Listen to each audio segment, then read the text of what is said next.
Can an EIA license be revoked? Yes, the license can be revoked by NEMA and even cancelled. And this one is provided in the law.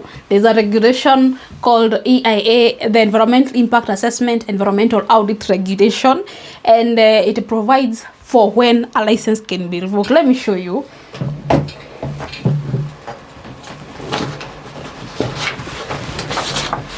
I have a license, an environmental impact assessment license for a client of mine.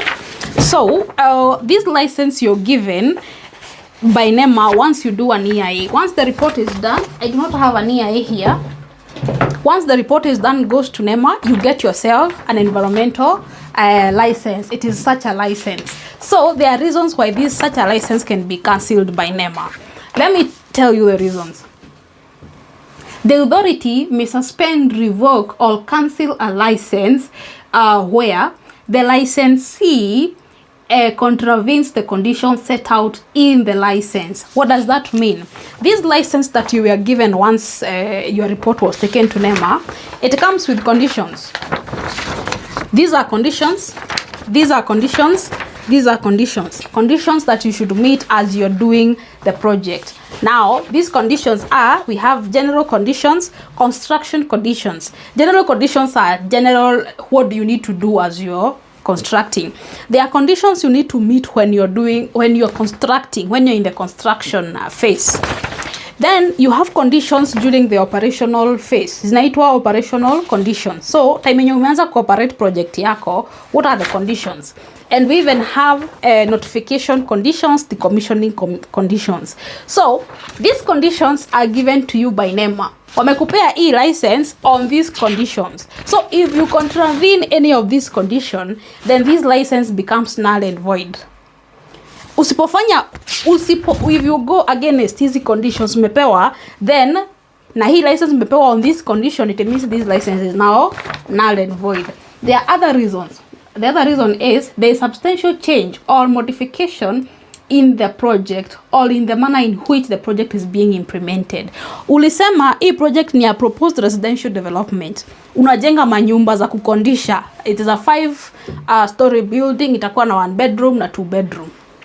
And then ukimaliza, sasa unataka kuweka hosi.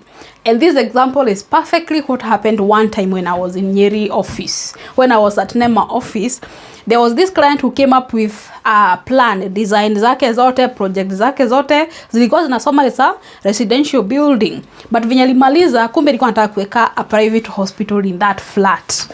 And the license had to be revoked, afanye sasa EIA hospitali. So, kama ulisema ni hospitali, jenga hospitali. The other reason is the project poses an environmental threat which could not be reasonably foreseen before the license was issued. Time yenye ulikuwa unajenga, expert wako, consultant wako akifanya EIA, tunafikirianga ni nini project yako inaweza cause. What harms will your project cause? Assuming there is something that was not foreseen. But now ushamaliza, everything is working, and then there is an issue that has come up caused by your project. It was not foreseen. Nobody thought about it. And this one is causing substantial harm to the environment and the people. Then your license can be revoked. Either ufanya EIA ingine, now that caters for that new phenomenon. The other one, it is established that the information or data given by the proponent ni wewe mwenye project, in support of his application for an environmental impact assessment license was false, incorrect, or intended to mislead. Nilikuja site tukaongea na wewe nikakwambia nieleze nini unataka kujenga, ukaniambia lakini ukaskip vitu zingine. Unajenga hoteli lakini huku niambia utakuwa na haukuniambia tutakuwa na slaughterhouse, tutakuwa unachinja ng'ombe zako zote na hapo nyuma. So you have a big hotel, but you selling nyama choma and everything. You never told me that you'll have a slaughterhouse in the premises. So I did an EIA for the hotel, nyama choma, kutakuwa na everything, but you never told me about the slaughterhouse. So that project will be revoked. That license will be cancelled because you gave false information.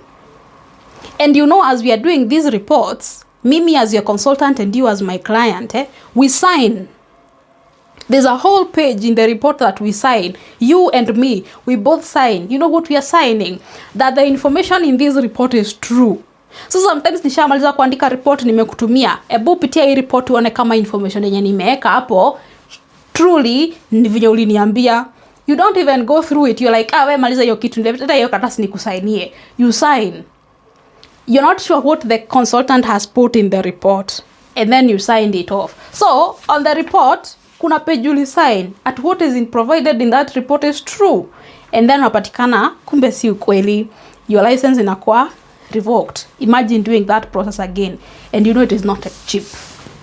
So yeah, those are some of the reasons why your license may be revoked or cancelled here in Kenya.